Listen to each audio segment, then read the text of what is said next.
నమస్కారం. సుఖీభావకు స్వాగతం. ఉప్పు లేని కూర, పప్పు లేని చారు తిన్నా ఒకటే తినకపోయినా ఒకటే అని పెద్దలు సరదాగా అంటూ ఉంటారు. నిజమే. ఎన్ని దినుసులేసి వండినా కూరలోకి చిటికెడు ఉప్పు తగిలించకపోతే ఆ కూరకసలు రుచే రాదు. ముద్ద కూడా గొంతు దిగనని మొరాయిస్తుంది. అయితే రుచి కోసమని రోజువారీ వంటల్లోకి స్పూన్ల కొద్దీ ఉప్పు వేసుకోవటాన్ని అలవాటు చేసుకుంటే ఆపై అనేక జబ్బుల పాలే చింతించాల్సి ఉంటుంది. మన ఆహారంలో ఉప్పు ఉండాల్సిన దానికంటే చాలా ఎక్కువగా ఉంటుందని, మనం ఉప్పును ఎక్కువగా తినేస్తున్నామని సాక్షాత్తు ప్రపంచ ఆరోగ్య సంస్థతో పాటు మన జాతీయ పోషకాహార సంస్థ కూడా ఆందోళన వ్యక్తం చేస్తోంది. ఈ నేపథ్యంలో ఉప్పును ఎక్కువగా తింటే ఏమవుతుందో, ఉప్పు వాడకంలో మనకు ఎలాంటి నిగ్రహం అవసరమో ఇప్పుడు తెలుసుకుందాం.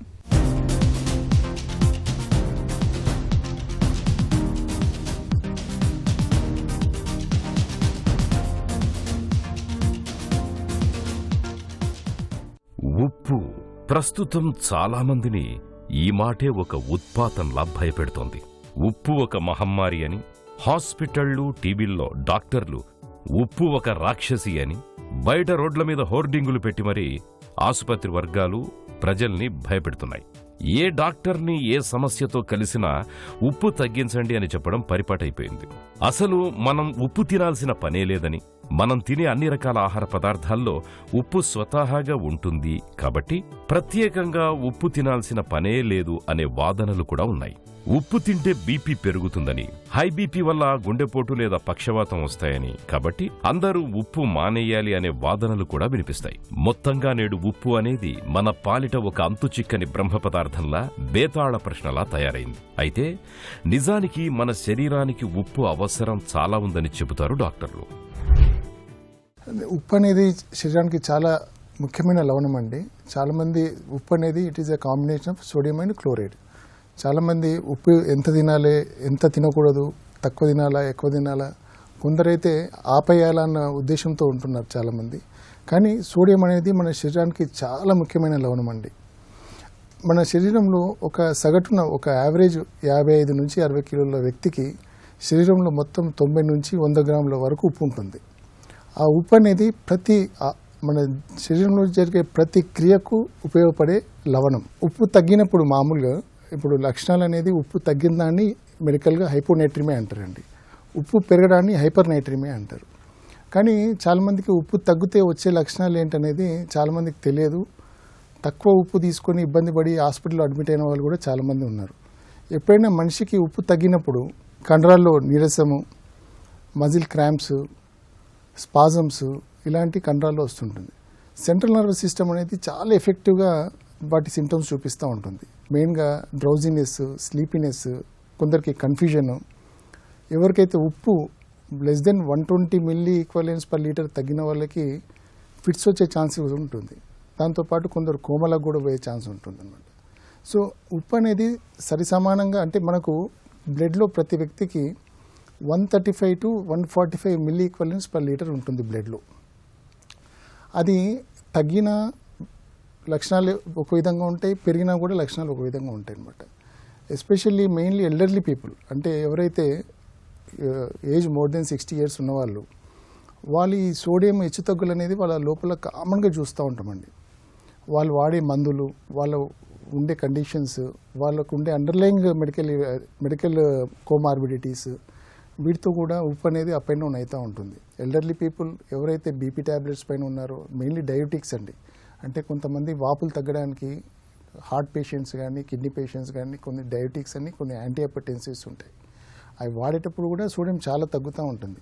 ఆ పేషెంట్లు కంపల్సరీ తప్పకుండా వాళ్ళు రెగ్యులర్ చెకప్ పోయినప్పుడు సోడియం లెవెల్స్ అనేది కంపల్సరీ చూసుకోవాల్సి ఉంటుంది.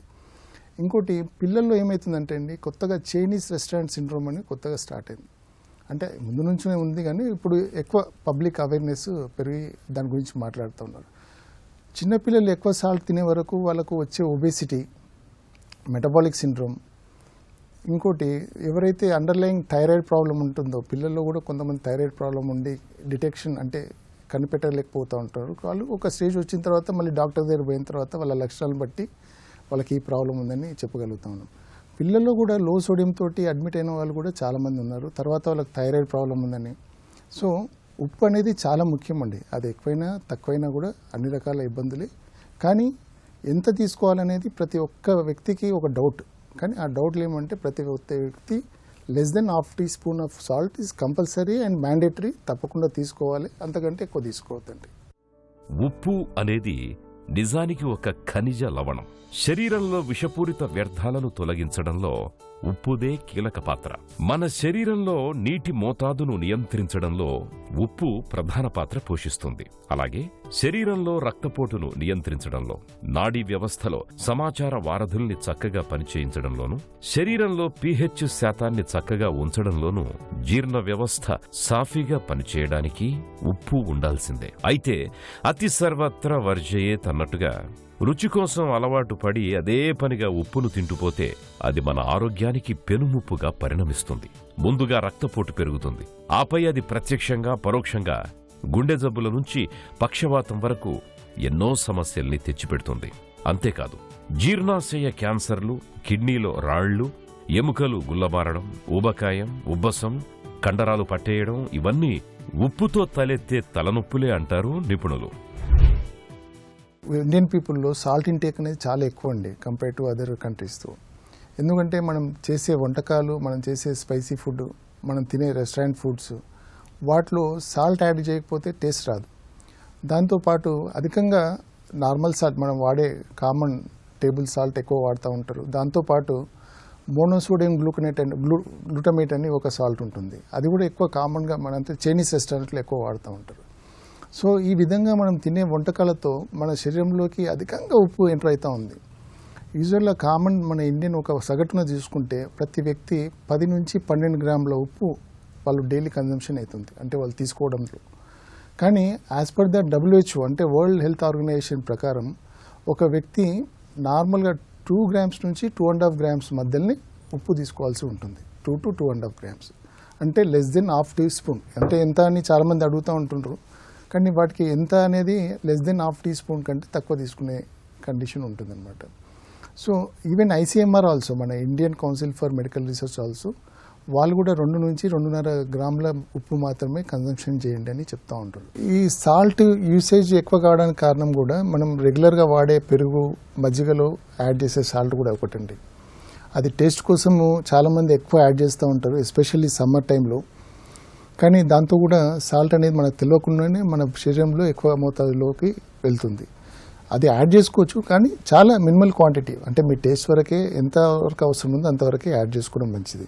మొదటగా సాల్ట్ ఎక్కువ తీసుకున్నప్పుడు బీపీ కంపల్సరీ పెరుగుతుంది. Hypertension, patient or prone for hypertension, అంటే వాళ్ళ యొక్క బ్లడ్ ప్రెషర్ అనేది నార్మల్గా 120/80 కన్నా కూడా పెరుగుతూ వస్తుంటుంది.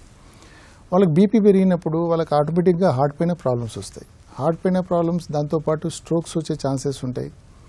ఆ స్ట్రోక్స్తో పాటు కొందరు కిడ్నీ ప్రాబ్లమ్స్, లివర్ ప్రాబ్లమ్స్, ఇలా ఒకదానొకటి ముడేసుకుని ఉంటాయండి. అంటే ఇట్ ఈజ్ అని ఇవి ఒక్క రోజులో డెవలప్ అయ్యే లక్షణాలు కావు. ఇవి రావడానికి కొందరికి సంవత్సరాల టైం పడుతుంది. ఎవరికైతే అండర్లయింగ్ బీపీ ఆల్రెడీ ఎక్కువ బీపీ ఉన్న వాళ్ళు సాల్ట్ తీసుకుంటే మాత్రం నెలలలోనే వాళ్ళకి హార్ట్ పైన కానీ బ్రెయిన్ పైన కానీ ఎఫెక్ట్ చూపించే ఛాన్సెస్ ఎక్కువగా ఉంటాయి. ప్రపంచ ఆరోగ్య సంస్థ నిర్వహించిన అధ్యయనాల ప్రకారం మన దేశంలో సగటున ప్రతి ఒక్కరూ రోజుకు 9 నుంచి 12 గ్రాముల వరకు ఉప్పును తింటున్నారని గుర్తించారు. ఇలా అతిగా ఉప్పును తినే అలవాటు ముందుగా రక్తపోటును పెంచుతుంది. ఆపై గుండె జబ్బు, పక్షవాతం, క్యాన్సర్ల వరకు పలు రకాల ఉపద్రవాల్ని తెచ్చిపెడుతుంది. ఉప్పుతో ముంచుకొచ్చే ముప్పుల గురించిన మరిన్ని వివరాలను ఇప్పుడు తెలుసుకుందాం. హై బీపీ ఇదొక నిశ్శబ్ద ఉపద్రవం. నిర్లక్ష్యం చేస్తే అటు గుండెలో గాని లేదా ఇటు మెదడులో గాని సునామీని తెచ్చిపెడుతుంది. నిన్న మొన్నటిదాకా పెద్ద వయసులో మాత్రమే హై బీపీ వచ్చేదని భావించేవారు. అయితే మారిన జీవనశైలి పుణ్యమా అని నేడు యువకుల్లో కూడా అధిక రక్తపోటు కనిపిస్తోంది. రక్తపోటు విషయంలో కనిపించే ఒత్తిడులు, వ్యాయామలేమి, వయసు పైబడడం లాంటి అనేక కారణాల్లో ఎక్కువగా ఉప్పు తినడం కూడా ఒక ప్రధాన కారణమని చెబుతున్నారు డాక్టర్లు. నిజమే, వాస్తవంగా రక్తంలో నీటి శాతాన్ని నియంత్రించి బీపీని నియంత్రించడంలో ఉప్పుదే ప్రధాన పాత్ర. అయితే ఉప్పు ఎక్కువగా తినడం వల్ల అందరిలో బీపీ పెరుగుతోందా అంటే, కొందరిలో మాత్రమే ఉప్పు ఎక్కువగా తినడం వల్ల బీపీ పెరుగుతోందని, కొందరిలో ఉప్పుకు బీపీకి ఎలాంటి సంబంధం కనిపించడం లేదు అని వైద్య పరిశోధనల్లో వెల్లడైంది. అందుకే ఉప్పు వల్ల వచ్చే అనర్థాలు వ్యక్తులను బట్టి మారుతుంటాయి అని చెబుతున్నారు డాక్టర్లు. ఉప్పు ఎక్కువ మోతాదులో తీసుకున్నప్పుడు ఉప్పుకి మెయిన్గా వాటర్ని గ్రహించే శక్తి ఎక్కువగా ఉంటుందండి. ఆ వాటర్ని గ్రహించే శక్తితోటి మన బాడీలో వాటర్ కంటెంట్ బాగా పెరుగుతుంది. దాంతోపాటు రక్తనాళాల రెసిస్టెన్స్ అంటారండి, అంటే వాస్కులర్ రెసిస్టెన్స్ అనేది సోడియం పెంచుతుంది. అంటే వాటి వ్యాకోచన శక్తి అనేది తగ్గించేసి కాంట్రాక్షన్ స్టేట్లో ఉంటుంది అన్నమాట. సో ఈ రెసిస్టెన్స్ పెరగడము, దాంతోపాటు వాటర్ కంటెంట్ రెండు ఇంక్రీజ్ అయిపోయే వరకు బీపీ అనేది ఇంక్రీజ్ అవుతుంది. ఆ బీపీ ఎప్పుడైనా ప్రతి వ్యక్తికి బీపీ మోర్ దెన్ 150/90 అలాంటి కండిషన్లో మోర్ దెన్ 160 అందులో స్టేజెస్ ఉన్నాయి, స్టేజ్ 1, 2, 3 అని. సో బీపీ ఎప్పుడైనా మోర్ దెన్ 150/90 వెళ్ళింది అనుకోండి, స్లోగా ఓవర్ ద టైం నెలలు సంవత్సరాల తరబడి మనకు తెలియకుండానే హార్ట్ పైన లోడ్ అవ్వడము, కంటిలో నరాలు దెబ్బతినడము, బ్రెయిన్లో నరాలు దెబ్బతినడము, ఇనీషియల్గా మైక్రోవాస్కులర్ చేంజెస్ ఉంటాయి. అంటే మన కంటికి కూడా ఈవెన్ సిటీ స్కాన్ చేసినా కూడా కనపడదు, 2D ఎకో చేసినా కూడా హార్ట్లో ప్రాబ్లమ్స్ కనపడవు. కానీ ఓవర్ ద టైం పేషెంట్స్ సడన్గా ఇలాంటి సీవియర్ లక్షణాలతోటి ముందుకు వస్తారు. ఎలాంటి అంటే హార్ట్ అటాక్స్ తోటి, సడన్ స్ట్రోక్స్ తోటి, కిడ్నీ ప్రాబ్లం తోటి, కిడ్నీలు డ్యామేజ్ అయ్యి సార్ నేను అన్నటి వరకు బాగానే ఉంది, ఇప్పుడు కిడ్నీ క్రియాటిన్ పెరిగిందని వస్తారు. వాళ్ళకు అప్పుడు బీపీ బయటపడుతుంది. ఆ బీపీ వాళ్ళకి ఎప్పుడో స్లోగా స్టార్ట్ అయ్యి నెలలు సంవత్సరాల తరబడి స్లోగా వచ్చేసి ఈ టైంలో వాళ్ళకి బయటపడే ఛాన్స్ ఉంటుంది అనమాట. సో ఉప్పు మనం తిన్నంత మాత్రం ఈ 2-3 రోజుల్లో వచ్చే లక్షణాలు ఉండవండి. అవి ఓవర్ ద టైం సంవత్సరాల తరబడి నెలల తరబడి వచ్చే లక్షణాలను బట్టి లక్షణాలు అప్పుడు అందుకుంటాయి, మనకు కనబడుతూ ఉంటాయి. ఉప్పు లేని జీవితాన్ని ఊహించుకోగలమా అంటే కష్టమనే చెప్పాలి. అంతలా ఉప్పు మన జీవితాలతో పెనవేసుకుపోయింది. ఉప్పు లేని జీవితం చప్పిడి జీవితం అనేవారు కూడా లేకపోలేదు. ఏ వంటకం రుచికరంగా రావాలన్నా ఉప్పు తప్పనిసరి. ఇక వడియాలు, పచ్చళ్ళైతే అంతా ఉప్పుమయమే. కొంతమందికి వంటకాల్లో ఎంత ఉప్పు వేసినా పైనుంచి అదనంగా ఇంకొంత ఉప్పు జత చేయనిదే ముద్ద గొంతులోకి దిగదు. గడ్డ పెరుగైనా సరే చిటికెడు ఉప్పు పడితేనే రుచి. ముఖ్యంగా మన తెలుగు వాళ్లకి ఉప్పు లేకుండా పని జరగదు. అలాగే ఉప్పు తింటే సమస్యలొస్తాయని ఒకవైపు, ఉప్పు తినకపోతే ఇంకొన్ని రకాల సమస్యలొస్తాయని మరొక వైపు, ఇలా 2 వాదనలు ఉన్నాయి. అసలు మనం రోజు ఎంత ఉప్పు తినాలి అనేది ఇప్పటికీ మనలో చాలా మందికి $1 మిలియన్ ప్రశ్నగానే మిగిలింది. ఉప్పు అనేది చాలా ఇంపార్టెంట్ లవణము, అందరూ తీసుకోవాల్సిందే. కానీ ఎంత మోతాదులో తీసుకోవాలనేది అందరూ గుర్తుపెట్టుకోవాల్సిన విషయం అనమాట. అంటే ఎల్డర్లీ పీపుల్ ఎలా తినాలి, యంగ్ జనరేషన్ ఎలా తినాలి అనేది ఒకటి చిన్న కాన్సెప్ట్ అనమాట. ఎల్డర్లీ పేషెంట్స్ అంటే ఎవరైతే వయసు 60 సంవత్సరాలు పైబడి ఉన్నారో వాళ్ళకి అండర్లేయింగ్ హైపర్ టెన్షన్ కానీ, డయాబెటీస్ కానీ, థైరాయిడ్ కండిషన్ కానీ, కొంతమందికి లివర్ కానీ, కొంతమందికి కిడ్నీ ప్రాబ్లం కానీ, ఏదో ఒక ప్రాబ్లం మాత్రం తరచుగా చూస్తూ ఉంటున్నాం. వాళ్ళు మాత్రం కంపల్సరీ వాళ్ళు రెగ్యులర్గా సోడియం చెకప్ చేసుకుంటూ ఉండాలి. దాంతోపాటు వాళ్ళు వాడే మెడిసిన్స్ను కూడా ప్రాపర్గా వాళ్ళు కన్సల్ట్ అయ్యే ఫిజిషియన్ తోటి ప్రాపర్గా దాన్ని మానిటర్ చేసుకుంటూ ఉండాలి. తక్కువ మోతాదులో మాత్రం ఉప్పు తినాలండి. ఉప్పు మాత్రం మొత్తానికి మాత్రం మానేయొద్దండి. అది చాలామంది చేసే మిస్టేక్. కొంతమంది పేషెంట్స్ అయితే నాకు హార్ట్ ప్రాబ్లం ఉంది, నేను మొత్తానికి ఉప్పు మానేసాను సార్ అని. అలాంటి వాళ్ళు హైపోనేట్రిమియాకి పోయి సోడియం తగ్గి వాళ్ళు హాస్పిటల్లో అడ్మిట్ అయ్యి వాళ్ళకు మళ్ళీ సోడియం కరెక్షన్ చేయాలంటే కనీసం ఒక 3 to 4 days టైం పడుతుంది. కొందరికి ఫిట్స్తో అడ్మిట్ అయిన పేషెంట్స్ కూడా చూసాం. కొందరు కోమాలో, కొందరేమో విపరీతమైన డ్రౌజినెస్, డెలీరియం తోటి, ఇలాంటి డిఫరెంట్ సింటమ్స్ తోటి వస్తూ ఉంటారు. యంగ్ అడల్ట్ పీపుల్ ఎవరైతే యంగ్ జనరేషన్లో ఉన్నారో వాళ్ళు మోడరేట్గా ఉప్పు తీసుకోవచ్చు, ఇబ్బంది ఏం లేదు. వాళ్ళు ఏదైనా కూడా వాళ్ళకు ఒక హెల్త్ పైన కాన్షియస్ ఉంటూ ఎక్కువ అప్పడాలు కానీ, ఇలాంటి ఊరగాయలు కానీ, పికిల్స్ కానీ, ఇంకోటి ఓవర్ స్పైసీ ఫుడ్ అలాంటివి హ్యాబిచుయేషన్ చేసుకోకపోవడం అనేది చాలా ఉత్తమం. ఇవాళ మార్కెట్లో మనకు చాలా రకాల ఉప్పు అందుబాటులో ఉంది. సాధారణ ఉప్పు మొదలుకొని అయోడైజ్డ్, పింక్, క్రోషర్, బ్లాక్ సాల్ట్ ఇలా పలు రకాల ఉప్పు మనకు దొరుకుతుంది. మరి వీటిలో ఏది మంచిది, ఎవరు ఎలాంటి ఉప్పు వాడుకోవాలి? ఆసక్తికరమైన ఈ విషయాల గురించి ఇప్పుడు తెలుసుకుందాం. మీ పేస్టులో ఉప్పుందా అనే ప్రకటన మనకు పరిచయమే. ఒకప్పుడు ఉప్పుతో పళ్లు తోముకుంటే పేస్ట్ వాడమని సలహా ఇచ్చిన వారే నేడు మీ పేస్టులో ఉప్పుందా అని పాతపాటే మళ్లీ ఎత్తుకుంటున్నారు. ఇదొక విడ్డూరం. మన శరీరానికి ఉప్పు అవసరం ఉంది, అందులో ఏమాత్రం సందేహం లేదు. నిజానికి మన ముందు తరాల్లో ఉప్పు వల్ల పెద్దగా ఆరోగ్య సమస్యలొచ్చిన దాఖలాలు కనిపించవు. అయితే వచ్చిన చిక్కల్లా ఇటీవలి దశాబ్దాల్లో ఉప్పు తయారీ ప్రక్రియే పూర్తిగా మారిపోయింది. ఉప్పు మరీ తెలుపు రంగులో కనిపించడానికి, బాగా పొడిగా ఉండడానికి గాను ఉప్పును మరీ ఎక్కువ ఉష్ణోగ్రతల వద్ద వేడి చేయడం కారణంగా ఉప్పు స్వరూపం పూర్తిగా మారిపోయిందని, మినరల్స్, పోషకాలన్నీ ఆవిరైపోయి కేవలం తెల్లని సోడియం మాత్రమే ఉప్పు రూపంలో లభిస్తోందని శాస్త్రవేత్తలు చెబుతున్నారు. ఈ నేపథ్యంలో అయోడైజ్డ్ ఉప్పు తినాలా, లేక రాతి ఉప్పు తినాలా, లేదా మామూలుగా ఏ ఉప్పు తిన్నా పర్వాలేదా అనే ప్రశ్నలు కూడా చాలా మందిని వేధిస్తున్నాయి. ఇక నేడు ఉప్పులో పింక్ సాల్ట్ అని, Celtic, black, kosher, low sodium, sea salt ఇలా అనేక రకాలు అందుబాటులోకి వచ్చాయి. అసలు వీటిలో ఏది మంచిది, ఏది వాడుకోవడం మేలు? ఉప్పులో కామన్ సాల్ట్ ఉంటుంది, టేబుల్ సాల్ట్ ఉంటుంది. అది ప్యూర్గా సోడియం క్లోరైడ్. అంటే మనం మార్కెట్లో, సూపర్ మార్కెట్లో తీసుకునే సాల్ట్ చాలా ఎంఎన్సీ కంపెనీలు, చాలా లోకల్ కంపెనీలు చాలామంది సాల్ట్ ప్రొడక్షన్ చేస్తూ ఉన్నారు. వాళ్ళు ఏం చేస్తారంటే సముద్రం నీటి నుంచి ఉప్పు తయారు చేసిన తర్వాత కంప్లీట్గా రిఫైన్ చేసి, ప్రాసెస్ చేసి, దాంతో అడిషనల్గా అయోడిన్ కూడా యాడ్ చేసి మార్కెట్లోకి రిలీజ్ చేస్తున్నారు. అది మంచి ఉప్పు, అదేమి ఇబ్బంది లేదు, అందరూ తీసుకోవచ్చు, ఎలాంటి ప్రాబ్లం లేదు.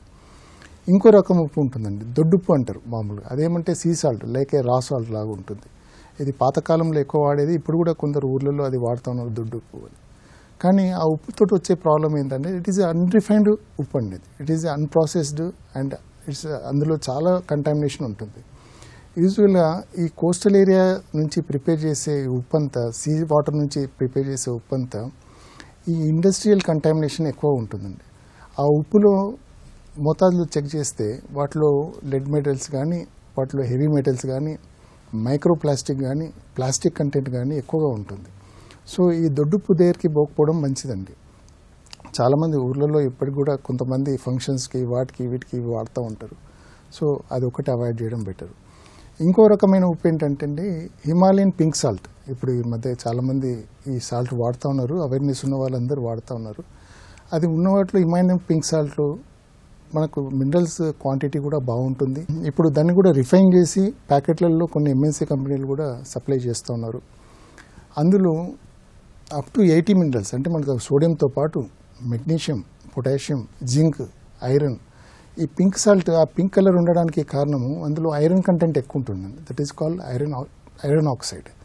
దాంతో దానికి ఆ పింక్ కలర్ అనేది వస్తుంటుంది.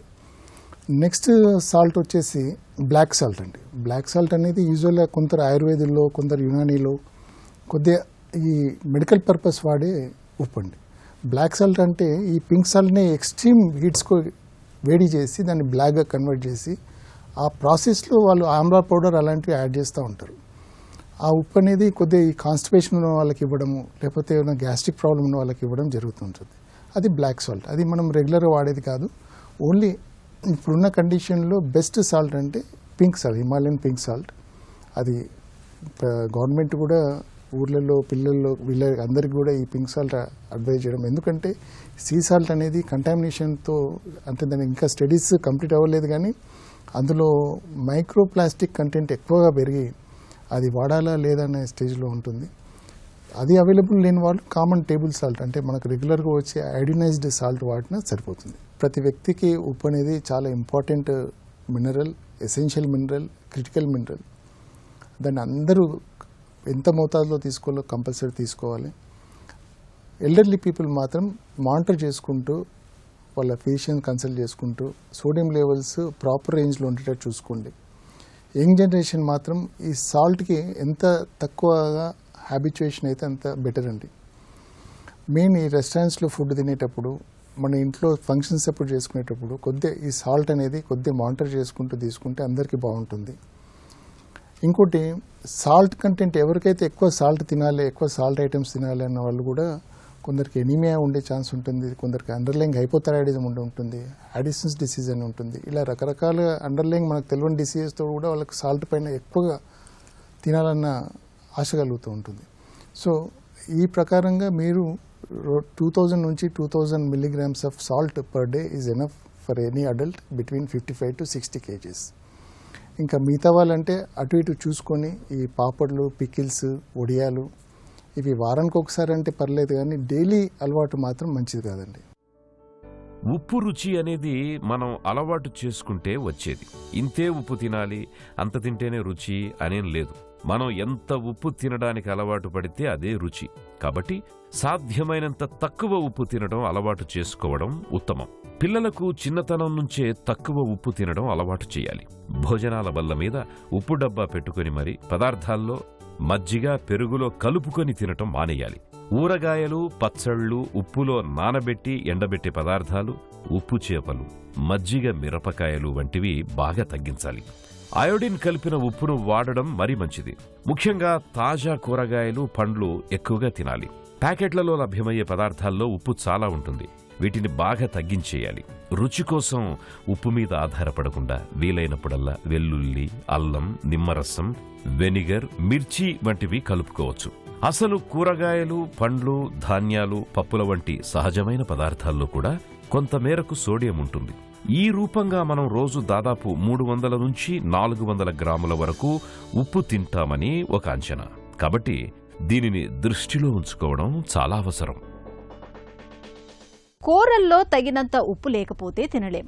ఉప్పు కాస్త తక్కువైనా ఆ వంటకం రుచిగా ఉండదు. అలా అని రుచి కోసం ఉప్పును అతిగా వాడితే అది హై బీపీ మొదలుకొని గుండె జబ్బు, పక్షవాతం, క్యాన్సర్ల వరకు ఎన్నో రకాల సమస్యల్ని తెచ్చిపెడుతుందని గుర్తుంచుకోవాలి. అందుకే ఉప్పును తగుమాత్రంగా తీసుకుంటూ ఆరోగ్యాన్ని కాపాడుకోవాలి.